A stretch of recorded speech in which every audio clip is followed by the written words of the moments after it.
So you ready? Okay. In the name of Allah, most gracious, most merciful.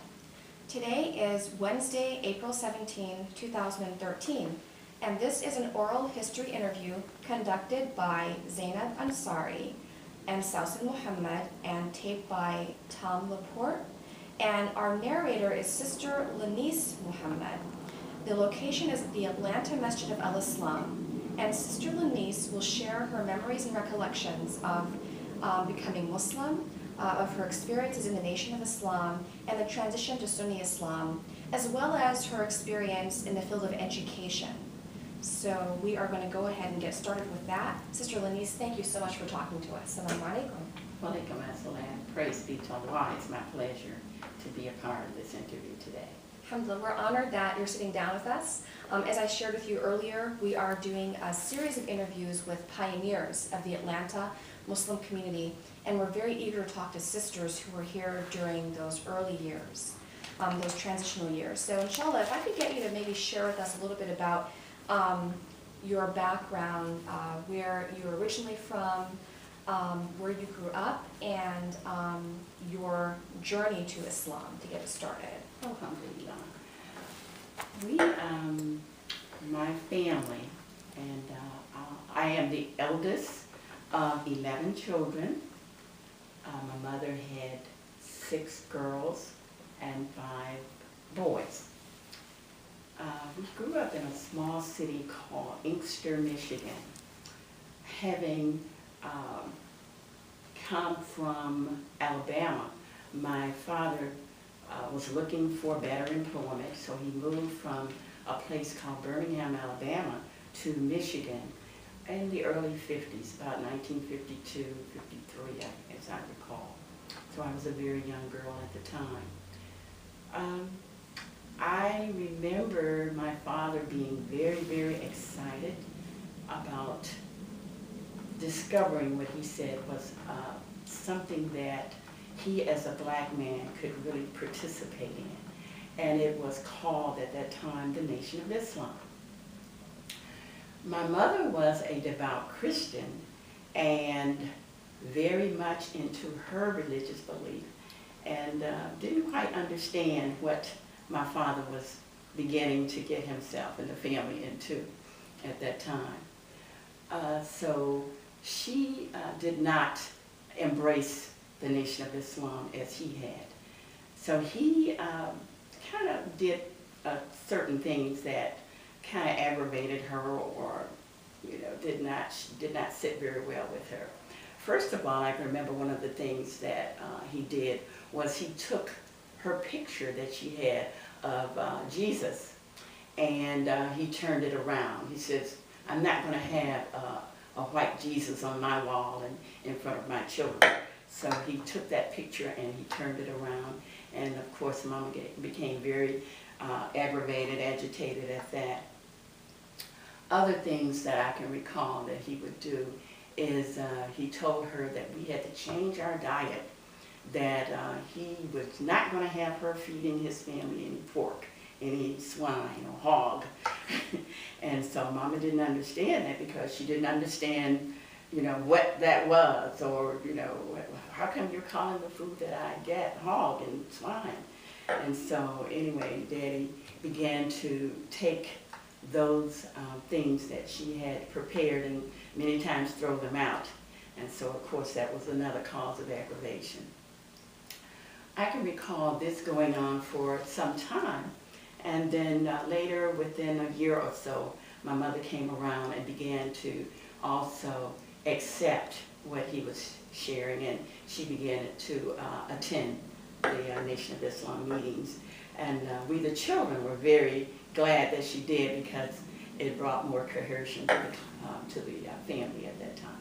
So those were some of our earlier experiences that I remember, and just kind of setting the stage for what we came to embrace as the Nation of Islam.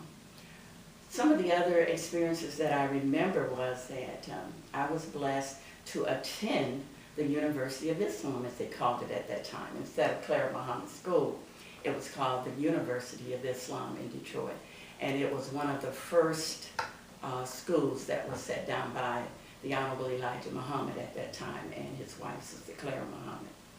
So we were able to attend, my younger brothers and sisters and myself, from kindergarten until about 4th or 5th grade.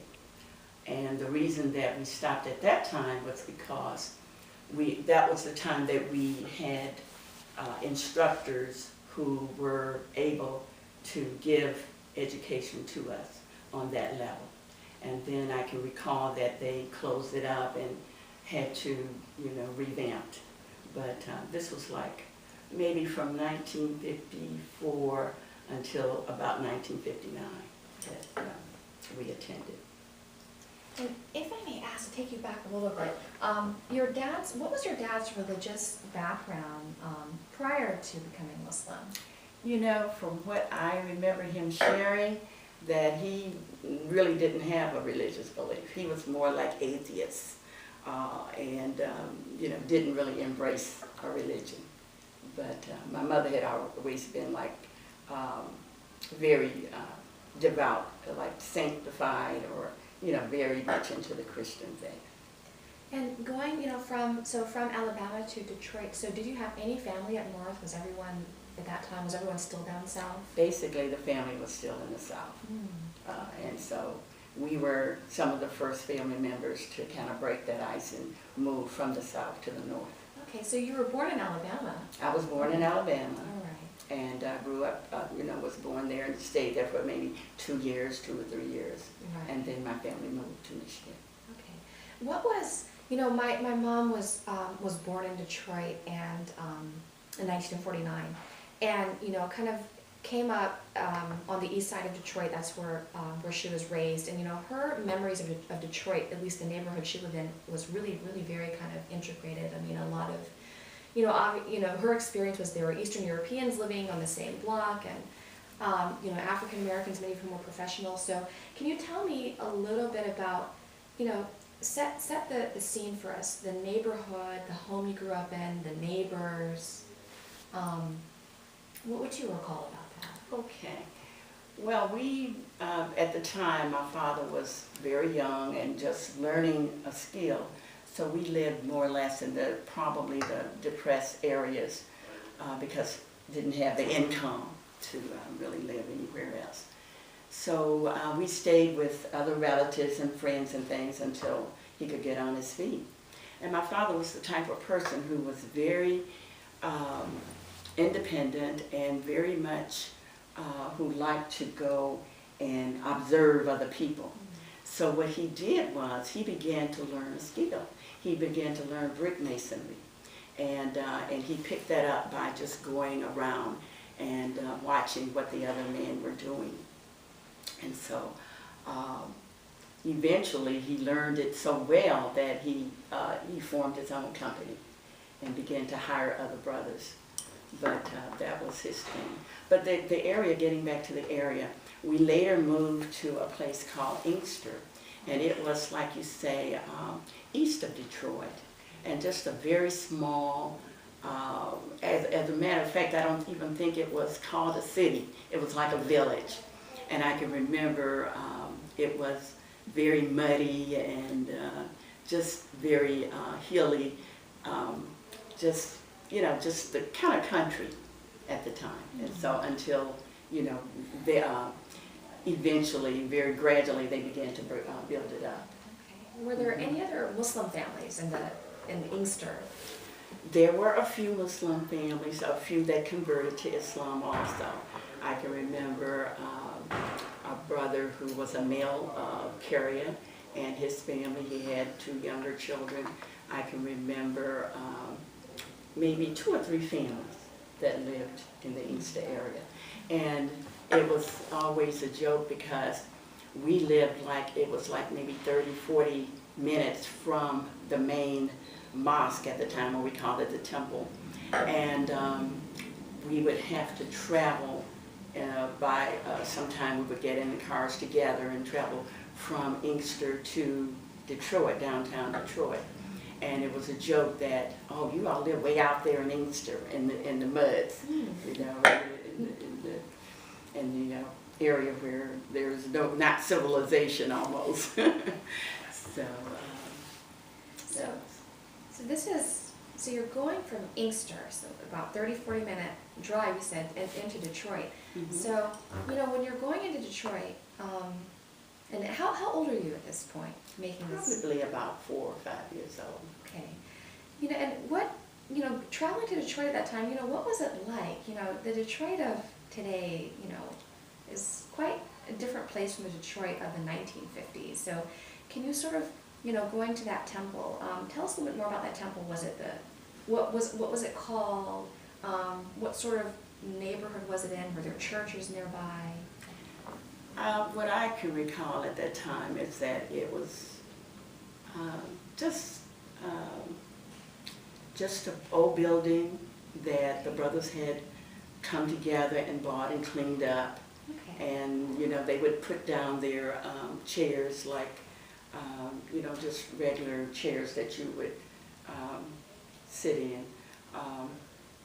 They're folding chairs, folding chairs. They would take those in and out and put them there, because there were only maybe about 15 or 20 of us that would be in attendance in those early days. So like families or just individuals total? Individuals, oh, period. 15 and 20 yeah, people. just very small. Okay. And Was that temple number 1? Because I've been it was looking at temple number okay. 1. Yeah, it was temple number 1. So this was one of the first places that the Honorable Lynice Muhammad set up. And then temple number 2 was in Chicago, Illinois. Okay. And I know this is going back a long time, but who was in charge of the temple? Oh, that's a hard one. I can remember my father accepting under a brother called Lemuel. His name was Brother Lemuel X. And he had a brother who lived in Chicago. And I can't remember the brother's name, but his brother was also Muslim. Mm-hmm. And something about Lemuel, his wife was Sister Eva, and Sister Eva became my mother's first dressmaker. I can remember that she would make very beautiful garments, and my mother always liked to look good when she dressed, and she was one of the first sisters who would cover. She would always wear her dresses to her ankle. And of course, family members didn't understand, because all of her family members were non-Muslims. And they would chide her about, well, Irene, how come you covering up those pretty legs and covering up your hair and all? But I can remember her being very bold and daring and going ahead and covering in those early years. So your mom's name was Irene? Irene. Okay. And I want to talk more, unless Alison, you want to bring in some of your questions. I think this is a good kind of transition to talking about the role of women and what you saw from, your mom, your sister Irene and sister Ava. One of the questions that I have for women who came up in the Nation of Islam was what was the clothing referred? Was it called hijab back then, or was there another? Was it called a uniform? Was it worn just for ceremonial purposes in the temple? Was it worn out in public in general? Can you tell us more about the clothing? Okay, that's a good subject. I think mostly at that time the women, they were learning to cover, because they had never been taught of how Muslim women were supposed to look at that time. So it was a brand new practice for them. And so they just wore long dresses, and most time they were, just fitted to their bodies, and then they would wear a head covering. I can recall that on certain nights of the week when they would come to meetings, they would wear a different color, and they did call them uniforms. They would wear, it was a long circular headdress, and I can remember the white, I can remember the green, and beige. Okay. So I can remember those colors. And then they would have certain times, like you say, during the week that they would wear those. And I can remember something very important that the sisters did during that time was we had MGT and GCC class. And this was Muslim Girls Training and General Civilization class. MGT and GCC. And this was a class that was set up by the Honorable Lynice Muhammad to teach the women at that time how to take care of themselves, how to take care of their families, how to treat their husbands.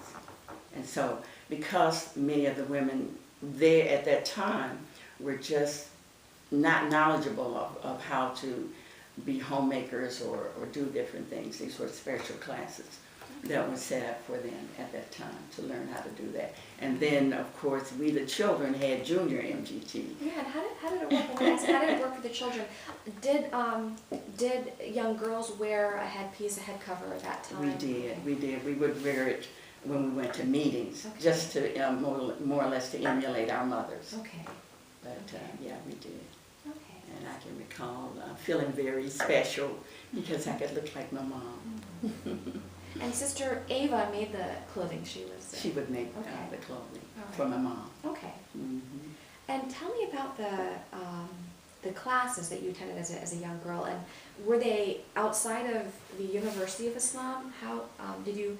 So, for example, did you have the University of Islam as kind of like a Monday through Friday thing, and then say you went to temple on the weekend? How did that work? Yes, we attended. As a matter of fact, we attended 4 days a week. I can remember we went Monday, Wednesday, Thursday, and Fridays. And for some reason, the Honorable Lynice Muhammad would always allow us to have Tuesdays where we would stay home. We would stay home and do things with family. Okay. But it was 4 days a week.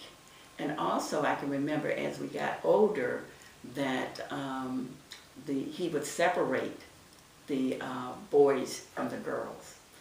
Like after we got, say, like third or fourth grade, Okay. we would have classes where you would just have boys in one class and girls in another class. Okay. Were these classes, were these classes in the University of Islam? Yes, at the University of Islam. And during that time, they just taught us the regular studies that you would get, reading, writing, and arithmetic. That was basically what we were learning at the University of Islam at that time. The University of Islam, I have a question about that. And so when your parents made the decision, and I guess the question is, was it sort of a conscious decision on your parents' part that we're going to choose the University of Islam, the Nation of Islam school, as opposed to the local public school? Did you sense it was a conscious decision on their part? Were they influenced by the Nation of Islam to make that choice? Was there a conversation? I think the Nation of Islam really encouraged families, if at all possible, to put your children in Islamic school. Okay. So it was just a conscientious thing from other Muslims that we're going to put our children in Muslim school so that they won't get, so that they will be more in line with the teachings that we're getting, so that they can learn how to be Muslims and how to treat each other. Okay. So I think that was basically the thing at that time. Let's have our own school. And as a matter of fact, I can remember my family, my mother and father and other sisters telling me that not only said that the Honorable Lynice Muhammad and his wife, Sister Clara Muhammad, had made certain sacrifices so that we would have a school. And the sacrifices were that many times the Caucasians at that time would try and snare them and try to get them not to have the school because I don't understand exactly why, but it was a thing where they tried to discourage the school. Okay. They didn't want it, so they had to make special efforts to make sure that that we could keep the school. Because I had a question about that, because this is well before the homeschooling movement gained momentum. So was the University of Islam, I guess, was it viewed in the same way as, say, other private parochial schools might be viewed? Did it, because you're mentioning there are some obstacles that they faced from maybe the larger community in having this school. Right. So I'm just wondering, I wonder how long, I guess kind of a broad question here is, how long it actually took before these schools, gain recognition that this is a legitimate private school in the same sense that this is a Catholic private school or this is a Jewish private school. So, You know, obviously I know that you were a very young girl at this point, but do you recall, you know, maybe later on any conversations about, was there a process that they had to go through to get these schools sort of recognized, accreditation, anything of that nature? I don't remember at that time, but I do know that there were different obstacles, and like I said, that I remember the police and different ones coming several times and closing it up. Oh, wow. And saying, no, you know, you can't have this school. Okay. And you know, within weeks or so, that they would make sure that it was back up and running. So undoubtedly, they had to go through some things in order to Right. be able to keep it viable and keep it open. So were you there? I mean, how did that feel, the police coming into your school? It felt like an invasion. Wow. You know, all we're doing is here trying to learn. Why are you here? So it did feel kind of funny. But Were the school and temple in the same building? Or yes, okay. yes, it was. Okay. It was in the same building. Because Okay. it was just classrooms. I can remember one of my first teachers was Sister Mamie, Okay. and Sister Fern, who changed her name to Sister Tahita. She was the mother of a sister that used to be our secretary here, Sister Janet McD. And she was a beautiful teacher, in that she would have her babies, she would go home, have her babies, and within 6 weeks or so, she was back teaching us. And so, but just a very sensitive, caring human being. So all of our teachers were like that. They were very much into trying to give us the best that they had at the time. Right. And most of them were not people that had gone to college or anything like that, but whatever knowledge that they had, they would share with us. Okay. And, you know, were they, because you talked about the classes, the Muslim girls training, the general civilization class, were these classes part of the curriculum at the University of Islam? Or were they... No, that was separate. Okay, that was So the separate. MGT Okay. class, we would go like on Thursdays. I can remember Thursday evenings for maybe an hour and a half, or Saturdays, you know, like for a couple of hours. And these were classes where they would teach us how to cook, because my mother learned how to bake whole wheat bread. We learned how to make the navy bean soup from scratch, and how to put the vegetables and different things in the navy bean soup. They learned how to make the bean pies, just different things. Then they were taught how to clean up the house and how to make your husbands happy, how to deal with your husbands and family. Okay. So those were the things that we were taught in the MGT and GCC class. Okay, now what about, say, training or education and the theology of the Nation of Islam, the doctrines, the beliefs? Did the women receive any training that was, say, more of a more religious or theological in nature? I'm thinking that we probably did at that time, but at that time I didn't, you know, we were just the junior class. Right. I was in MGT class. Right. And so we were taught the drill. Okay. We were taught how to cook and just do different things for the younger sister. What was the drill? The drill was like when we learned caters, we learned to, you know, the about face and attention, different things, just to give you that stamina of how to, you know, be in accord with, you know, the teachings. Okay. All right. This is really fascinating. Now, you also, I know that you said that the school went up to a certain grade, right? So, was it the 7th grade? I think it was about the 6th grade, I remember, about the 6th grade. Okay. About kindergarten through about 6th grade. Okay. So after that, where did you go? After that, I went to public school. What was that like? It was a change. I didn't like it. It was a change because I guess I was used to being sheltered pretty much. And then going out there and having to, you know, seeing other children and being thrust with them and you know, having to, well, where did you go to school? And having to say I went to the University of Islam and explain to them, it was a little bit different. So many of them would laugh at us. Well, what do you mean you went to the university, you know, like that. So it was quite a change. But I can remember that some things that that I enjoyed doing was like the writing. I enjoyed creative writing. I enjoyed my reading classes and history. So certain things that I could really get into, and then I learned to make friends with the non-Muslims and, you know, to share with them what we were about. Did you wear your headpiece? At first I did not. Okay. I didn't do that until high school. All right. In high school I felt more comfortable to wear my headpiece. And in public school, you know, obviously there's a cultural difference going from the University of Islam to public school. Now, was this public school in Inkster or was it in Detroit? As a matter of fact, I first started at a place called McMichael Junior High School, and it was a junior high at the time, so that was 6th, 7th, and 8th grade. Okay. And then from there we went on to high school. Okay. And, you know, in terms of the curriculum, was there anything that was really kind of stood out for you in terms of, wow, this is just different, the orientation is different, the approach is different?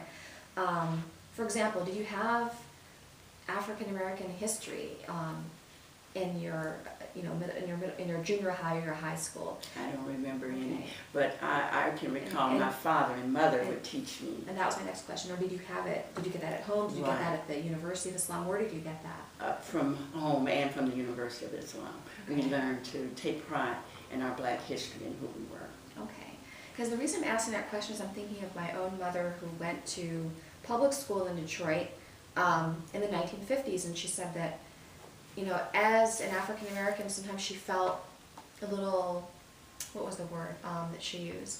That you felt a little ashamed because African Americans weren't really a part of the curriculum. Like when they taught African American history, it's kind of like, oh, kind of we rescued these people from Africa. And, right. You know, right. they were these happy, cheerful slaves, and you know, Africa had no civilization. I mean, that right. was sort it was of like we rescued that's them. what she recalls. Mm-hmm. So, and I'm wondering if the University of Islam, if they, you know, did they try to counter any of that? In what Yes, they I taught? do. I feel that they did. They helped us to feel good about who we were, even to the point of saying, you know, putting the Caucasian down, that the black man is the God, and you know, who is the original man, and all of that. So there were certain lessons that we had to memorize and learn at the time, and it did make us to feel that we were better than anybody else.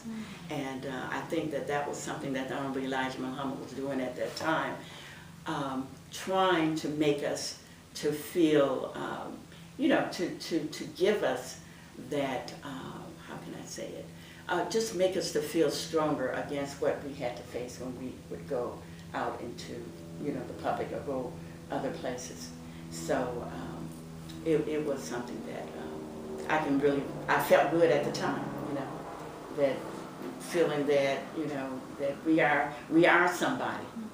So those were the type of teachings that we taught, and we had to memorize certain lessons and be able to share with each other.